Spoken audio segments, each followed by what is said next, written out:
For making time to chat today. I'm really interested in your story from like a human experience perspective because you played in the major leagues 10 years, you did a good job. I don't think a lot of guys would be interested in coming back and doing 8-hour bus rides for this. So like, what motivates you to do that and be ready to reset and do that grind again? I'm not sure that it's the bus rides that's motivating me to do it. No, I feel like I was blessed with a good arm, and I would feel somewhat. I just feel unfinished. I figured I'd get pitching and go.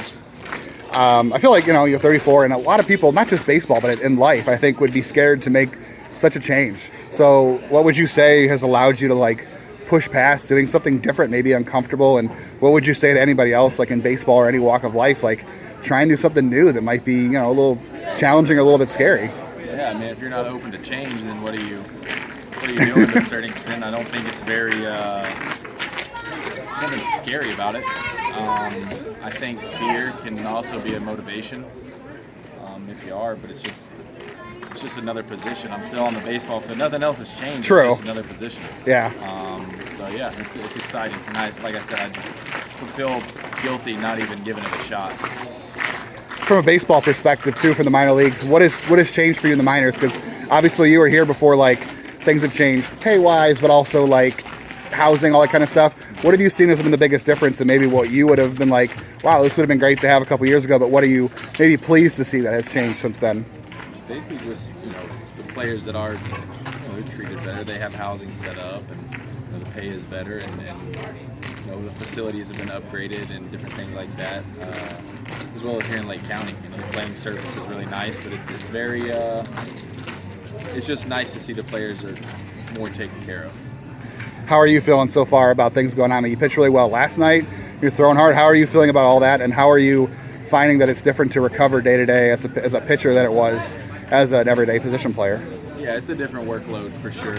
But I went through a pretty extensive session of 3.5 months in Arizona to really hone that in. I started playing catch for the first time in January of 2024. Started a throwing program, and arm care routines probably in July of 24.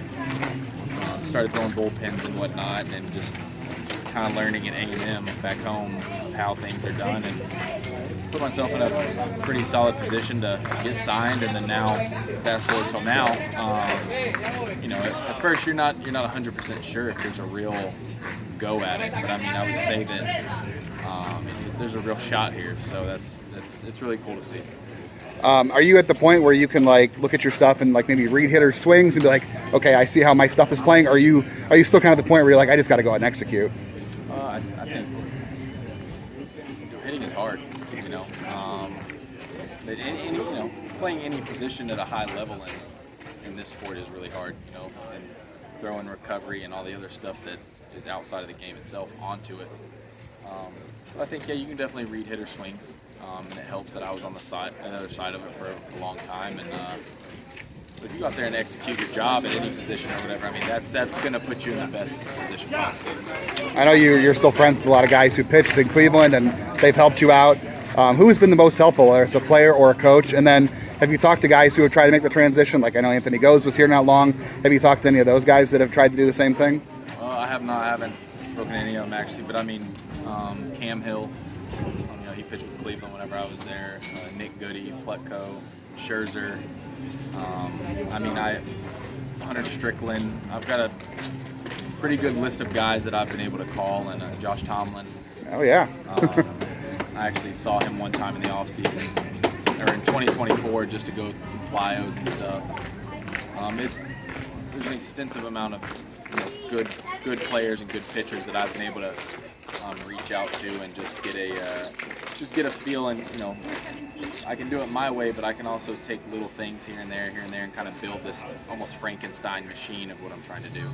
Speaking of that, you got Shane Bieber coming maybe here this week. What'll it be like to pitch behind him and be with him on the mound? Maybe great. I've actually playing catch with McKenzie and Shane was a big help for me, just learning how catch play goes, what it is. Cam Hill was extremely important to my development in Arizona, and I worked with him every single day. So those guys, but Shane, he's good to be around and have catch play with him because I mean I played defense behind him for a while and he's fun to watch. I know you're out here trying to do your thing, trying to become a major league pitcher, but you've also do have that 10 years of major league experience. Have you been able to connect with these guys, getting a lot of questions, helping them with their journey on that side of things a lot? If they have something, but I mean there's so much information out there now, and guys, they're gonna do their own thing, right? But I mean, if somebody has a question or asks me something, like I'm definitely gonna help them out, whether it's stuff on the field or off the field, and just going about it the right way. Just want to ask your favorite memory in Cleveland. Obviously, you guys played in the World Series, but I had someone ask me the other day. It was like, everybody, you want to win the World Series. That's your guys' ultimate goal. But you guys won 14 games in a row that year, and then the next year you guys won 22 in a row, which, statistically speaking, it's harder to win 22 in a row than it is win a World Series. Right. Do you have any thought on that, or just your favorite memories in Cleveland overall? I mean, a personal memory, like individualized, is probably the walk-off. That was, that experience, and the odds of that happening are not high. So that was pretty cool. The World Series obviously was awesome, but I mean, we had some good runs. We won a lot of baseball games, and we had some good guys on the team during those years.